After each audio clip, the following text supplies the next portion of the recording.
I flew into LaGuardia, New York, and I needed to get to Midtown. And so I stood in line for a cab, and you know, you go into New York these days, and you get into a cab, and you're lucky that the cabbie speaks English.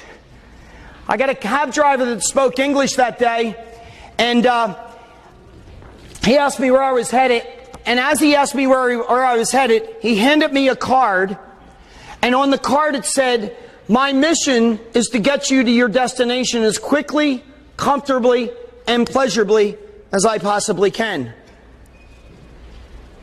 I'm like, I teach this to companies, and a New York cab driver has a mission statement.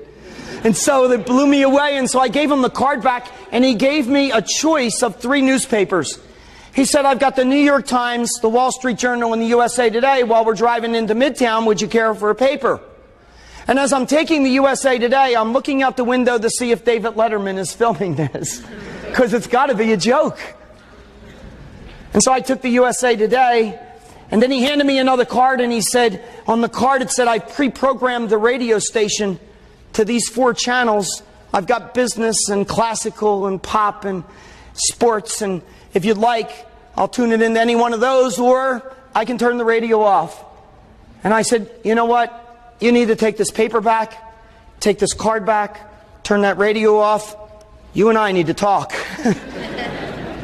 I said, "Who's making you do this?" He said, "Making me do this?" I said, "Yeah, are all the cabs in New York doing this these days?" He said, "You kidding me? You're lucky to get somebody that speaks English." I said, "My goodness, how did you come about all of this?" He said, "You know what?" He said, I live in New York. By choice, I drive a cab. And I think New York City is the greatest city in the whole world.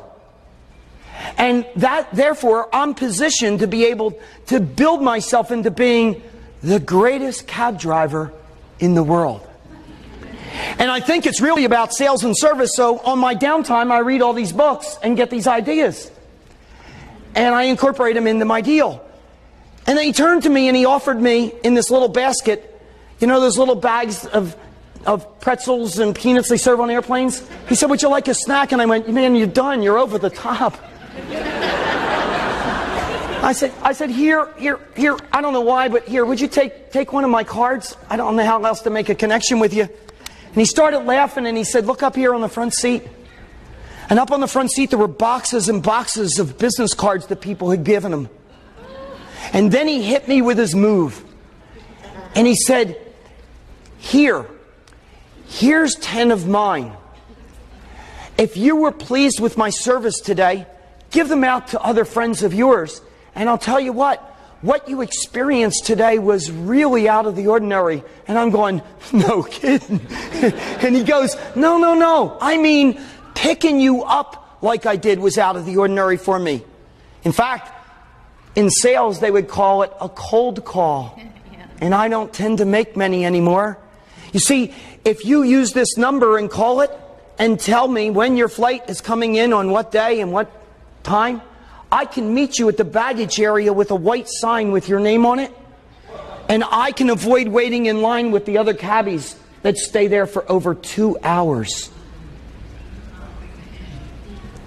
So I get to my destination for the first time ever quicker than I want to, because I don't want to leave.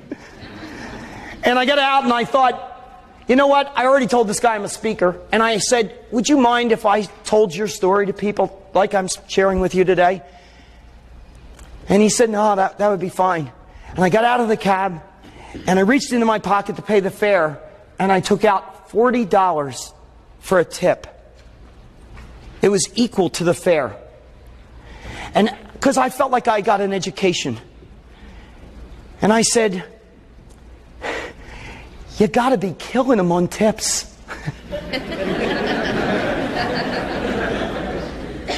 He said, "If you ever tell a group of people about this, I want you to share with them this. I'm killing them on tips."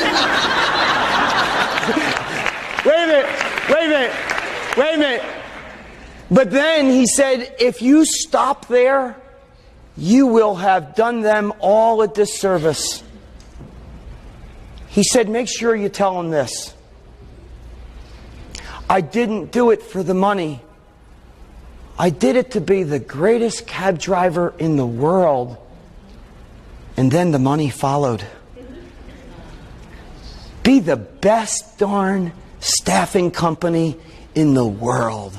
Thank you for listening.